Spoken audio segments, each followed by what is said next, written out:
back, everyone, to another episode of Centered with JC Polanco. I am your host, JC, and we have a very special guest with us today. It's the New York City public advocate, Jumaane Williams. Thank you so much, Jumaane, for being with us Peace today. and blessing, love and light to you and everybody. It's great to be on, JC. Thanks for having me. Means so much to us. First of all, congratulations on winning your primary. I know that was a tough one. No, appreciate it, man. Look, I don't take anything for granted. I was actually surprised by the margin of victory, so it was a pleasant surprise. But thank you, I appreciate it. Thank you, New York. Yeah, you got it. I was doing analysis on Pix 11 after the debate. I couldn't believe how, man, it was a hostile debate, and I've been in debates before, but you handled it really well. You know, I was shocked at how hostile it was out of the gate. It was clearly not a. Right. We were not there to discuss policies or the office, so it was not. And I'm Yeah. also, ABM is a real thing, angry black man syndrome. So I really try my best to make sure that I say what I'm saying with some kind of smile, so it doesn't come off to some people the wrong way. But it was I have never been involved in a nastier race, a more just aggressive race out of nowhere. Like I don't even know what that was about, except for maybe shilling for the mayor. But otherwise, I never had a bad interaction. As a matter of fact, she asked for my endorsement a couple of years ago, so it was it went from that to That's so it interesting. was wild. I never experienced anything like it. It was really wild.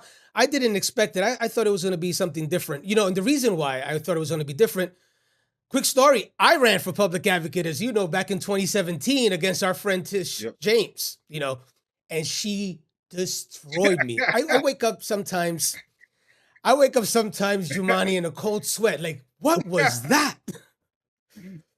But we had a good debate. I got to tell you, that was an epic debate. I know you saw it because we talked about it the next day. I'm all for debate. Like if you have some policy difference or you want to use the office differently, you think I'm using it incorrectly, I think that's a worthwhile debate for folks to hear, and folks who voted for me, it's worth them hearing why I think I should get another job. So I was open for that conversation, but that was not the conversation at all from the jump. Yeah. Asking me to resign, like the first 10 seconds, I was like, whoa, what's happening? But it is what it is. Unfortunately, I honestly think that is the type of candidate that is ruining what people think about government. And so I'm very concerned about the direction we're going in, and we're feeling the consequences of that kind of governing and that kind of candidate. Daily, we see it. Now, you've been public advocate for a while now. How has the role matched to what you expected? What are some of the things you've done to revolutionize the office? And the reason I ask you this, Jumaane, is that, when I was running for public advocate, and for a very long time, a lot of people have no idea what the public advocate does. And they don't know that it's second in line to the mayoralty. They don't know that you're the presiding officer of the city council. And I always wonder, do New Yorkers understand what the public advocate does? How have you seen the office since you've joined it and since you've won your election? I think there's still a lot of New Yorkers who don't. I think many people now know, not necessarily because of me, but because of circumstances that we are next in line.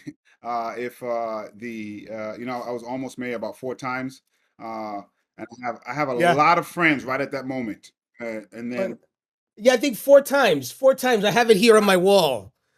Where we all expected there to be Mayor Williams. I think I texted you a couple and said, Mayor Williams, you got to get ready for this one. But I have to I tell folks, I think the rumor mill is what the rumor mill is. But I do have, the first 2 times I had a lot of new friends. They've kind of disappeared a little bit, but it's all right. I think some folks still are curious of what the office is. I think it's a great office. I think depending who the public advocate is, they bring a different lens to it. Tish James is doing amazing things as Attorney General. She came with a legal background and really tried that legal approach, and had a lot of attorneys and trying to figure out how to use the law and the courts to make some changes. I come from the community organizing background, so I really reshaped it around thinking like an organizer. I also have a lot of legislative successes coming into the office, so we continue to use our legislation as a way to make some change as well. But we always try to make sure folks know what the charter says. And so there's 5 charter mandated duties, which, by the way, my opponent was unable to say, but it's a whole nother conversation. I saw that. I saw that. One, you can introduce legislation into the city council. You act as an ombudsman, a go-between between the folks and their government. You're a charter cop. You make sure that the agencies are doing their job based on the charter. You have a vote on the pension board, and you get to appoint people to things like CCRB, City Planning Commission.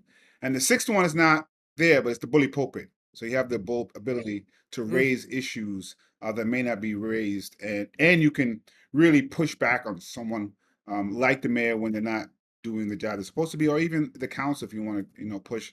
And having a citywide perch to do that makes it a lot better, I think, for New York City to have someone who's independently just thinking about the public. That's really what my next question was. I understand what you do. I understand the constituent services that you have to provide to all of these New Yorkers. How do you balance keeping this mayor in check for the last 4 years and dealing with the constituent services in your office? And let's not forget, you also have to now deal with the Trump presidency. Did that change the way you approach the job at all? I always come and I think about this, even when I was in a council, it's just more pronounced now.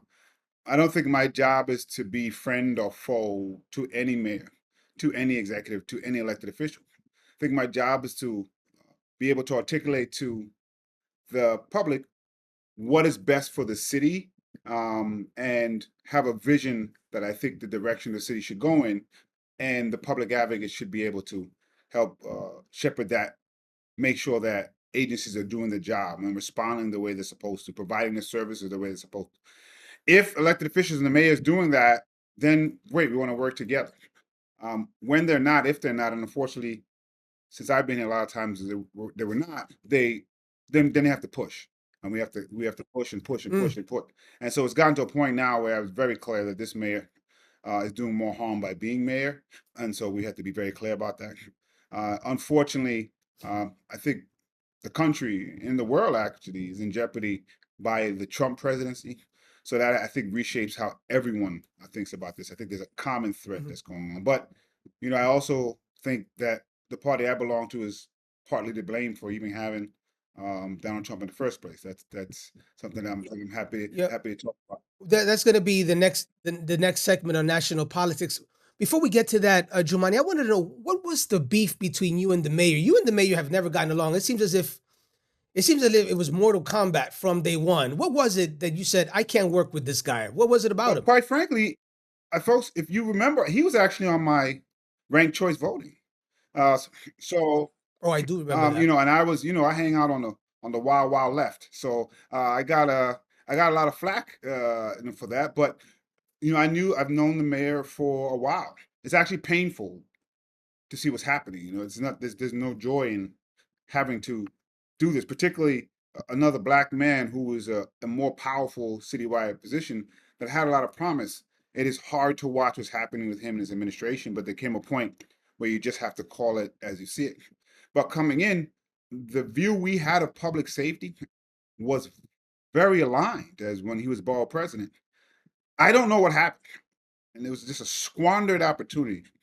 And it got worse and worse and worse. And this seems to be a breath of very bad decisions sustained over a very long time and intentional without the possibility of self-reflection. So that there was so many things that just, and we want to do with as minimal transparency and accountability as possible. And at some point I realized I don't even know when he knows when he's being untruthful anymore. I think Cuomo lies on purpose. It's just what he does. I think I know. I want to talk Yeah, but about not, that but I in, think the in just a couple mayor minutes. is But I not gotta. even aware when he's being untruthful anymore. That's just how bad it's gotten. Mm, So, I have one as a New Yorker and do then you two as public advocate. You have a job to do to let folks know what's happening. mm. Do you think the mayor last week said that he believes he's under attack because he's a black man, and he mentioned that Governor Cuomo was attacking him because he was a black man. He's made these things before. Do you think that the mayor's in this predicament because he's a black man, or was it something Well, I else? think people try to make folks not understand that you can hold two things at the same time. So if you are a black elected official, black mayor, you will likely be treated differently. And you could have made some very stupid mistakes repeatedly at the same time. So I think he wants folks to just look at that first piece, but that second piece, where you have made, I say he's lived at the intersection of how unethical I can be without being illegal. And that is something that is not a good way to govern. And that's been the way for a long time. And then I think he created an atmosphere where that was allowed. And that's just problematic. The mayor is not a victim. He's not a martyr. He's not the Messiah. He is an individual who squandered great opportunities and made repeated, consistent bad decisions. Forget about illegal or not illegal. I think that's just that right there is enough to say to explain why over 90% of New Yorkers think it's time to move on.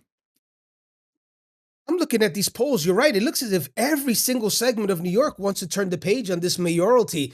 Do you think that the biggest mistake? I think the biggest mistake the mayor did was make a deal with the president. I think that was just it destroyed any chance he had. What do you think? I think he would have been better off if he just gone to trial. If he said he did nothing wrong, go to trial, come out clean, he would probably do very well today in these polls. I think that was the nail. There was a lot of things happening before that, just a ton of things that were going on. Yeah. Nobody knows what we do in a situation like that. And so that's why it's best to not to be in a situation like that. I'm not a federal attorney. Put yourself in that position. So I'm not a federal attorney. I can't tell you what they had and should they have brought a federal federal case to begin with. I do know that the decisions were made were decisions that were very poor and repeated and consistent even before he was the mayor. Yeah. And so that's what the primary problem is. I try to look at I try not to delve into the legalities of it. And the people saying that it wasn't a federal offense, right. I can't tell you, but I do know he was doing things that were Trump-like even before that. And so that was of a concern to me as well. The fact that there was a obvious quid pro quo there, I think was the nail. I believe if he had tried to govern with people before that, if he didn't try to govern from a mandate that he simply never had, if he had tried to work with folks, if he had tried to have self-reflection before that, he might have been able to even sustain that. But I think it was the way he governed from the beginning that there was folks like, okay, this is just, more of the same. And I don't think he tried to create an atmosphere where people wanted to work with him. And so that became difficult when that happened. And even as it was happening, he was trying to pretend like everybody else was just making things up. Yeah, I remember that vividly. We mentioned Trump a couple of times. I want to shift quickly, Jumaane, to national politics. Democrats struggled a lot in 2024. And, as you know, I'm an independent. This show is really tailored for centrists and independents. I know that independents in New York were split between President Trump and Vice President Harris. I supported Vice President Harris. I was clear about that. What happened with Democrats in 2024, and why do they keep bleeding millions of registered voters? I mean, the last poll that we got, we saw millions of Democrats have left in the last 4 years to become independents. What's happening? What is your take? I think if they're choosing bear, they don't necessarily want light bear. They just want bear. So I think Democrats try to be Republican light too often. And that's not what folks want. I think Republicans are better at their own talking points. I believe since 2008, people voted for Barack Obama across the country. There are people who voted for him who probably don't own a black toothbrush, but they voted for Barack Obama. They then voted for Donald Trump. The same people. Yeah. They were sending a message that I think 6,000 counties did that, it's Jumaane. Insane. You're right. They were sending, and there are people, by the way, who voted for Trump and Alexandria Ocasio-Cortez. But people have been saying since 2008, we don't want the same message. We don't want the same messenger. The party I belong to continue to send the same messenger and the same message. And when folks like me were saying this is not correct, they would try to shun us from the party. So the Republicans embraced their kind of off-kilter voices that were based in hate and divisiveness. The party kind of pushed away the off-kilter voices that were based on the opposite, based on inclusion. And the messages of affordability and even public safety that I think Democrats are actually better on if they stuck to their message have been real for a long time, and people simply ignored it because Democrats have their own billionaires that they have to appease. And so when we knew those were the two issues, they focused on abortion, which is an important issue, and trying to run around with as many Republicans as possible. And I think had they focused on affordability and public safety, would have been Jumaane, better. Jumaane, President Barack Obama ran as a centrist and governed as a centrist. President Barack Obama kept the Bush tax cuts. President Barack Obama even opposed marriage equality when he first just came on. President Obama deported almost 3 million people. This man was a centrist and had the support of Republicans, Democrats, and independents for 2 terms, won the Electoral College and the popular vote. I'm sitting here thinking about a soon to be, hopefully, Speaker Jeffries. He needs to win purple districts. I'm thinking about Chuck Schumer in your home county as well. He needs to win the Senate. He needs to win purple states. So when you say that these Democrats are working with Republicans, look, I was a former Republican. You know this. I'm an independent for several years now. I'll tell you, you can't win without those Republicans and independents. So how do you do it? Republicans is not the problem. Using Republican talking points, I think, is a problem, because that's not. I don't agree with a lot of what Barack Obama did. And actually, afterwards, people said they were upset that he didn't go further, but that's because they actually voted for him and then walked away. He was the deporter in chief. I said it then. I was just not being elected people to listen, but that was a problem I had from back then. And then many of those people voted for Donald Trump. When we say centrist and progressive and this and that, what I think is the big divider are people who will push past politics as usual to get something done. And we have allowed folks, most of the time, a lot of times, people who will say they're conservative and Republican, to misuse labels.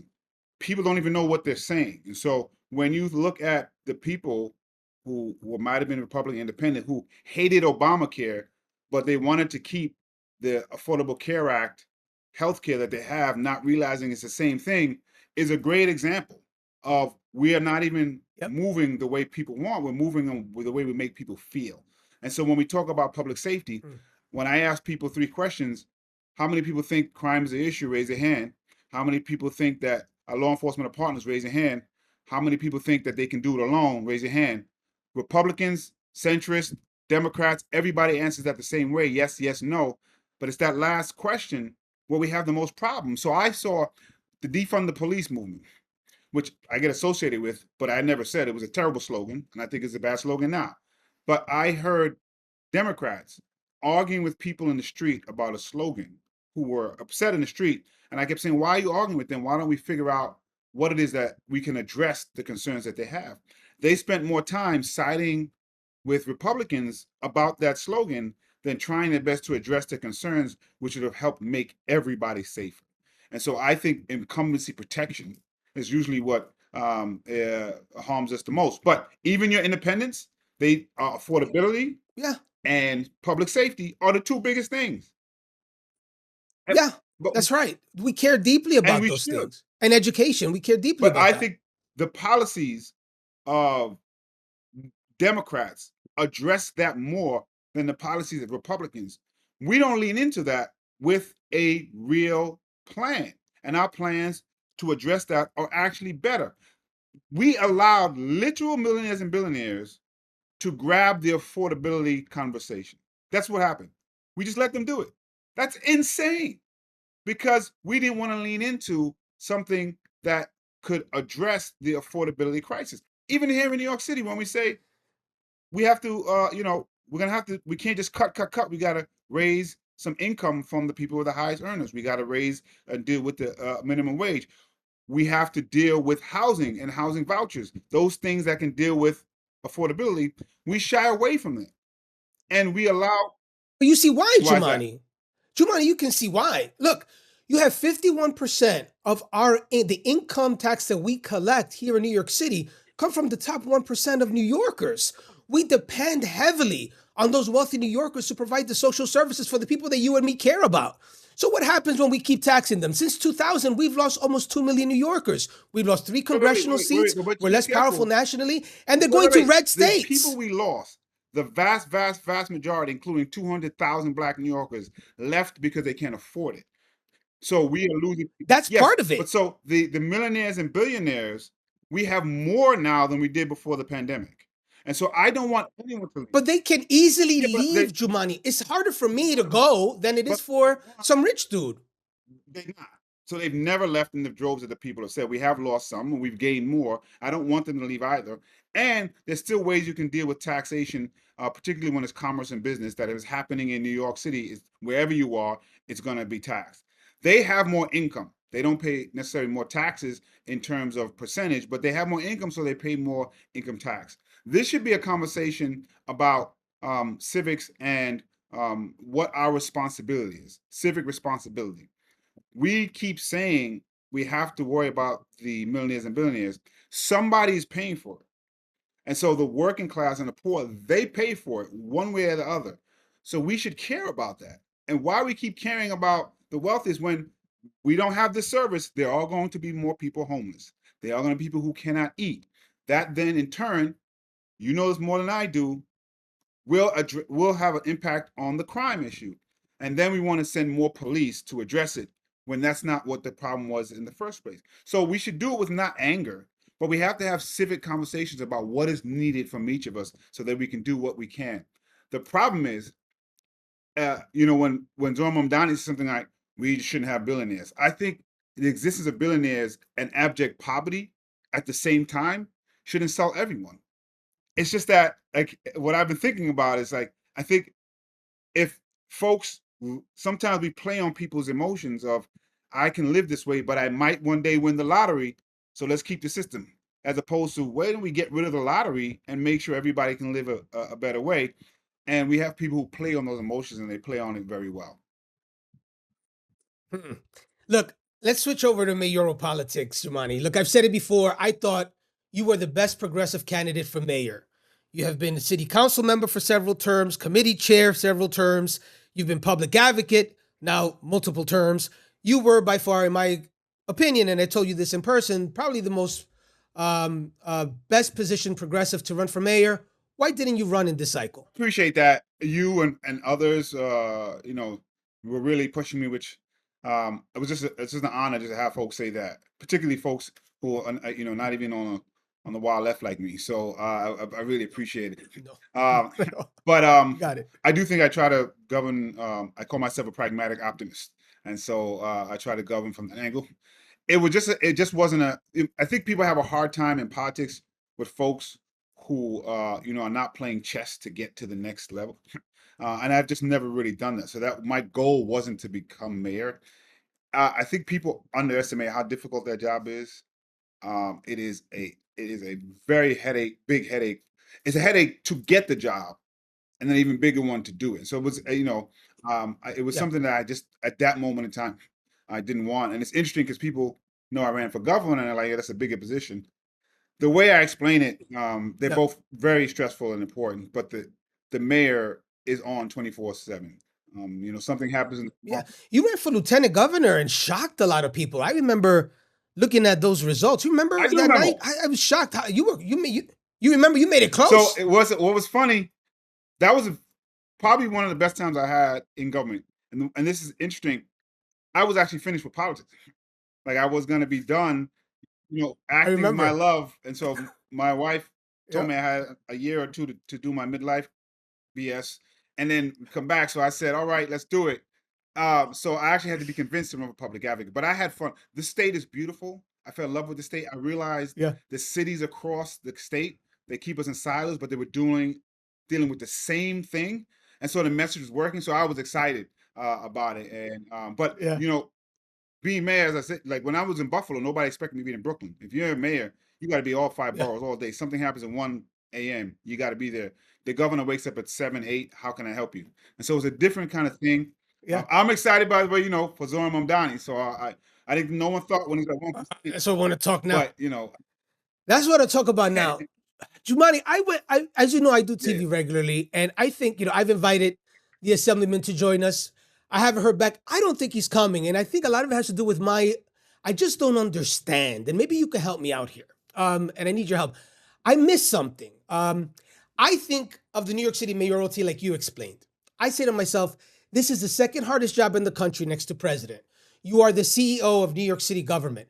You supervise 350,000 employees. You have a GDP of $1.1 trillion, a city budget of $120 billion. You have a police force of over 30,000 students, There are a million students in our public schools. And then I think about how many human beings are in our city within any given day, and it could be 10 million people. So I'm thinking about that job description on LinkedIn, and I'm saying to myself, what in the world did I miss with this dude who just got elected and sworn in 21, 3 bills passed, 50% absent rate, and now he's almost going to be mayor of New York City. And I'm blown away. That's why I'm always like, I tell my friends, I'm like, Jumaane should have run. He was by far the most qualified. And I think about the candidates that are there now. I think of Governor Cuomo. Governor Cuomo gave you everything you wanted. Now, I'm a centrist, and as a Republican, I beat up on this guy all the time. He gave you all the crazy stuff that you and I fight about via text. Raise the age. Bail reform, he gave you. Marriage equality, which I supported, he gave. He gave discovery law reform. He gave you all these things, but abandoned by the progressives. I'm thinking here to myself, how is it that Assemblyman Mamdani is about to be mayor according to these polls? What did I miss, Jumaane? A whole conversation on the man Andrew Cuomo. The things he gave, which I have to give some credit for, literally forced, and we could have used that energy to do so many other things than forcing him to do it. And one of the reasons we had to force it is because he allowed things like the IDC to caucus with the Republicans to block many of these things in the first place. So he did the things that we forced him to do that he was trying to block. There's a whole, Andrew Cuomo is a whole story by itself. He would be, I don't know who would be worse to be mayor, him or Eric Adams. So, but that's a whole nother conversation. Remember, the things you're saying were also said, not that there's, full comparison. When Barack Obama came in, he was not in office for a very long time, had not accomplished a lot legislatively. Tish James says it's more than I do. Jumaane. Tish James says it's more than I do. Jumaane, come on. Jumaane, he was a constitutional scholar, law school professor, attorney, state senator for many years, and then a U.S. senator. Come on, people would have described his experiences as not ready for president. Like, that's just a true statement. That's one thing. You could say that, but this dude is wholly unqualified. Look, okay, I think he's a great dude. I love his persona, his charisma. Only other thing I would say reminds me of my students. The people that we have said are prepared for these jobs have brought us to this position. So I don't know if the things that we describe as qualified have worked. And so we have someone here that I think actually is qualified, but does not have some of the same experiences that we would necessarily say we want to see. Fresh perspective, and is talking about the things that people are most concerned about and laying out plans and a vision of how to accomplish that. That's the first thing you need, is a good visionary to be CEO. And then a good CEO has to hire people that can get that vision accomplished. But we have had people, I think, that have not had the greatest vision, that have had all the things that you have said, but are mired in the system the way it is. And that was one of the things with Eric Adams, quite frankly. I do not want to diversify a system that has not worked for people. I want to break that system up. And so there are some who believe, I just use, we have more diversity than we've ever had. But, Mayor Adams, one thing he did have more Black and brown people in leaderships. So he helped Black and brown persons. I don't think that made its way to Black and brown people. And we confuse that sometimes. And so I say that because I think Mamdani is going to literally trying to change the systems that are at play that have harmed the multitude of people, where other people are not trying to do that. I think we're going to write a book about this one day as to how this all happened. I never in my life, like if I'm interviewing someone, I want to know, I see your vision. What have you done in your background that shares that you can do that kind of job? It says, when I teach at the University of Mount St. Vincent, I teach human resource strategy. We go through interviews, we go through resumes, we go through experience. And I don't know if he's been able to, and I'm an independent, as you know, I've supported Democrats and Republicans. That's just a fact. And this time around, I may do the same. But I'm thinking about, he hasn't made the connection as to how his vision and what he says can connect to anything he's done. So it's almost as if you go to the bank and you want a loan and you want $1 million because you have a great idea, you got to show the bank that there's something there of substance where they can count on, maybe credit, a credit score, something. I got nothing. I would say this, he has shown the vision that he wants, how that impacts ordinary New Yorkers and how he wants to get it done. Now, you look at the field that was there, the person trying to be deputy president, Eric Adams. Oh, my light just went out. And then Andrew Cuomo, who made the things we care about worse on almost every level. And we can go through how he made affordability worse, how I believe he made public safety worse. We can go through that. But you have those people that have that history. People know them. And I think that type of leadership brought us Donald Trump.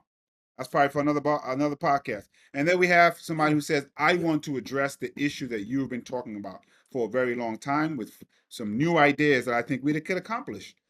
Bill de Blasio was talking Yeah. about Speaker Adams was great too, though, I Jumaane. did. So I Speaker had Adams was a great candidate. Brad Landis, Speaker Adams, Donnie, those folks, Zelnor, even Stringer. Like I had folks on my, Blake would have been, up there, but I had folks on my rank sheet. I was ranked the slate all the way.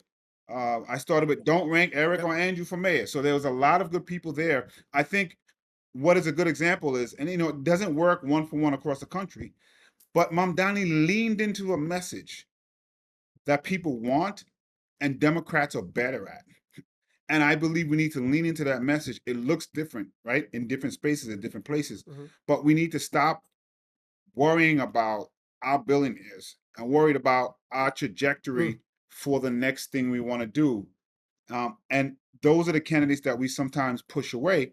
And what he's showing you is that it can work. It really can. People want these things if we lean into them. Do you think that a mayoral candidate, a Mayor Mamdani, this is important. Do you think Mayor Mamdani's victory in November, if everyone stays in the race, as I'm looking at the polls now, and he wins in November, do you think it will cost Democrats nationally in purple districts that Hakeem Jeffries needs in order to be speaker, and for Schumer, who he needs those purple states in order to be majority leader? Do you think that having someone like him who has made some real crazy videos, if you go back and hear him say decommodify housing and seizing the methods of production, Republicans playing that over and over and over again in these purple districts, do you think it'll cost Democrats They have to. nationally? By the What are your way, thoughts? Trump is trying to seize the method of production. Like this is what I'm talking about. Like we hear these words and we don't explain and plan out what it is. And I think Andrew Cuomo is doing a lot of harm because he doesn't care about anything but himself. So he's driving, oh, look at this socialist, it's socialist, socialist. First of all, he leaves out the word democratic, and doing that is what's most harmful. We could not open a library, a public library system, or a public school system right now because folks like Andrew Cuomo will be screaming that it's socialist. And what I think Democrats need to do is stop demonizing these things and do a better job of explaining actually what it is. No one is going to argue that people should have the housing they need, the food they need, the education they need, the healthcare. No one's going to argue that. So how you wrap it up, whether it is, as I said, right now, Donald Trump is trying to control the means of production. He's trying to have government do that with some of the decisions that he's making.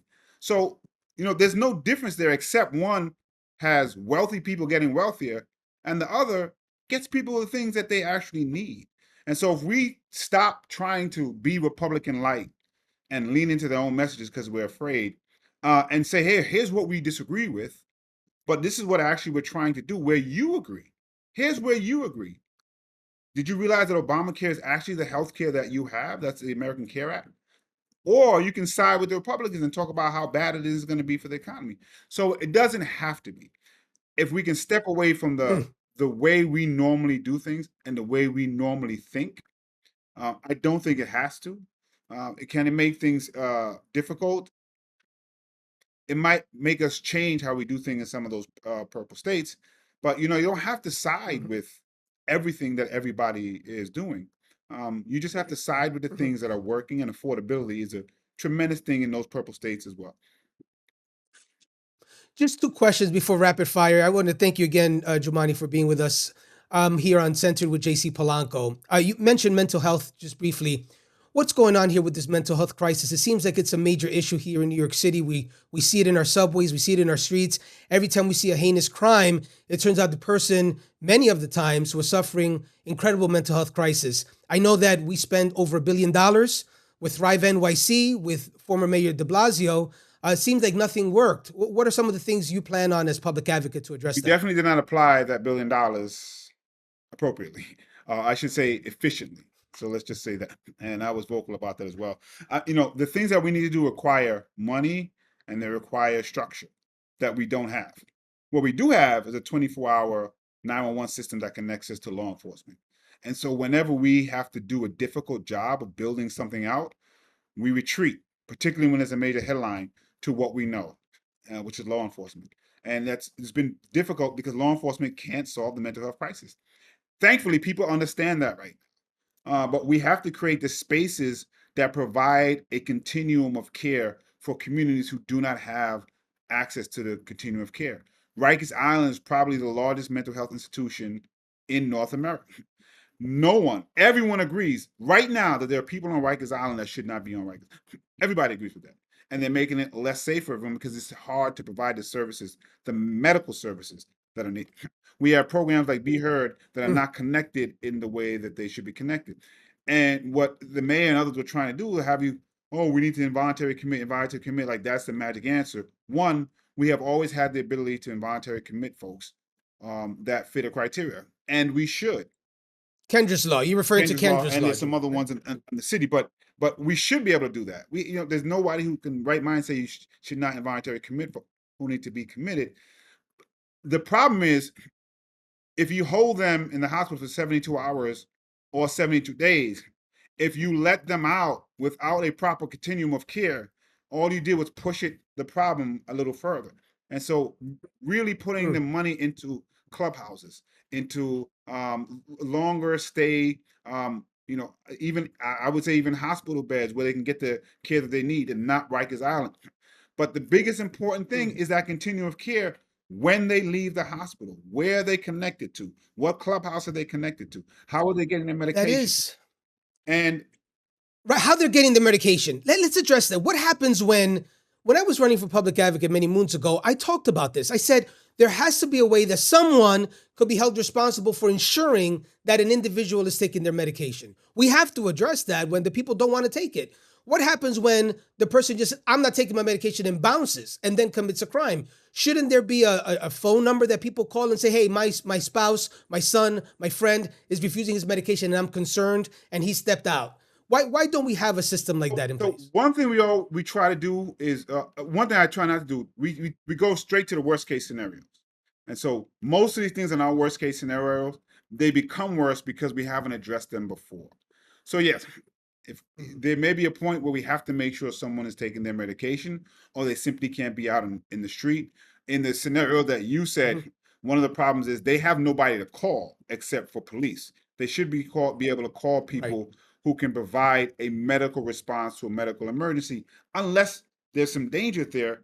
And most of the time, people who have mental health issues are more likely to be a victim of crime than to commit crime. But we don't have the infrastructure to provide the services. By the way, police don't want to be responding to mental health calls as well. It's one of the things they don't want to do. We all agree on that. What we, again, need to do is have a space where people can be encouraged, and you have the clubhouses that do this as well, if we build them out, spaces where people can come in community and get the services they need, including getting the medication that they need, including have someone they can speak to about taking it and making sure that they take it. It's a small number of folks who are in the worst case scenario. We can address that, but we don't. It takes money, it takes infrastructure, and we're not building those things out. As a matter of fact, your boy Jumaane, what's next? Beds, by the way.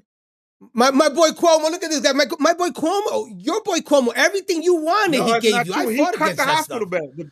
Everything. Jumaane. But he gave you raise the age. I'm going to say it again. Every single criminal justice reform, your boy gave you. He was one of the worst people when it came to housing. Oh. Dios mío. During the pandemic? Everything he gave you. God, the things he did during the pandemic. We could do another 40 minutes on that. Let me tell you something. But I want to know about Jumaane. What's next for you, man? You had a lot of fans out here. I know a lot of you guys are watching, are centrists like me. And you probably like, yo, JC, you really like Jumaane. Look, you guys don't know Jumaane. Jumaane not the crazy guy that you think he is. It's not what you're reading about. He's not that dude. Trust me when I tell you. No, I know. And trust me, he's not that guy. What's next for you, Jumaane? Well, what's coming up after the next few years? You've supported Assemblyman Mamdani. You're becoming a national figure on this progressive, as you crazy, the wild, wild left. What's next for you? I'm actually not sure. I've never really played the chess game. It could be my last hurrah in politics. It could be something else. You never know what opens up. I really want to do the best job I can as public advocate, and I want to make sure people understand more and more what the public advocate does. What the public advocate is going to look like under a Mamdani mayoralty might be different than the ones before. So it's going to be very interesting. I'm excited about it, but we'll see. I appreciate the support. It's funny the amount of even Republicans, even that disagree with me, they say at least I respect you. So I appreciate. Yo, everybody does. Everybody does, Jumaane. All right, so let's end with our rapid fire. This is a rapid fire round that everybody that comes in has to participate in. So, what's the best restaurant in New York City? The best restaurant, but I will say I like to get my oil down from either West cuisine or Ritz cuisine. That's a Grenadian dish that you get from a place that is I call it hole in the wall spots, but I get the best food there. So I get my oil down from those places. All right. Okay, what are the Knicks missing? I know you're a big Knicks Man, fan. So what are they missing to They're win this whole missing thing? a different owner. That's what they're missing. Like Dolan has been the problem. I am, you know, the new coach. I wish him well. I'm gonna love him. We got rid of Tibbs for absolutely no reason. Like I wouldn't take that job. The one thing that's missing was going to the championship. Every year we got better, and you're gonna fire the dude. So, you know, you just got me a little hot. That gets me more. No, you need a new owner, and you went public on that. I hope they allow you back in MSG after that. We doing it. I've been doing it, man. This is how bad the disease of Knick fandom is. Dolan's a terrible owner. He donates to Trump, and I'm still a Knick fan. That's how bad the disease is. All right, so here we go. New York Yankees or the Mets? Easy Mets. Why? I So mean, what? really? Well, How is it that everybody's saying Mets? I'm That's a Brooklyn crazy. boy. That's one. Two. All right. I'm a bigger fan of the Knicks, so I'm gonna just not act like that. Basketball is my thing. But my first memory of sports is the '86 Mets. So that's always stuck in my head. And that blue and orange is beautiful, man. Those pinstripes hurt. All right. You know, I don't see too many football posts from you. Are you a football fan? Not really. Not really, huh? But so if you're not really a fan, then let me introduce you to Bills Mafia and encourage you to become a Buffalo Bills fan. Giants, Jets. I mean, I will tell you, since Kaepernick, a New Jersey team figures. Since Kaepernick, I've done even less than before. I did watch the Kendrick Lamar halftime show, and then I had to kind of turn it off a little bit, but that's a whole nother conversation. I know. So if you weren't in politics, I know the answer. Tell the viewers, what would you be doing if you weren't in politics? If I could make $300,000 being an actor, I'd be a pig in mud. So acting is my first love. I try to dabble in it when I can. I did an awesome reading with some just amazing actors. It was unbelievable that I was on the stage with them. And I still work with Theater of War. So theater acting would be absolutely what I was doing, what I'd be doing. And I think you'd be a great actor because I've seen some of those clips. I appreciate it. Thank you. So, New York City public advocate, Jumaane Williams, we want to thank you so much for joining us here at Centered with JC Polanco, being a good sport and coming into the Lion's Den to talk about some independent and centrist stuff and take you out of the wild left, as you said. So thank you so much for your time today, public advocate. Peace, thank you. Thank you so much. Thanks again for joining us on Centered with JC Polanco. Boy, was that a fun conversation. Special thank you to New York City public advocate Jumaane Williams for sitting with us today. We're so excited about the next episode. This whole season is going to be phenomenal. We have a New York City mayor's race. There's so many state topics to talk about, national politics for us to examine, and finally a place for us centrists and moderates to sit down and ask these elected official union leaders and real opinionated folks what they think about the future of our state and city. Remember, Centered with JC Polanco is a place for no-nonsense conversations and a home for centrists and moderates. Don't forget to follow us on all social media at Centered with JC. We're looking forward to the next episode. Thanks again.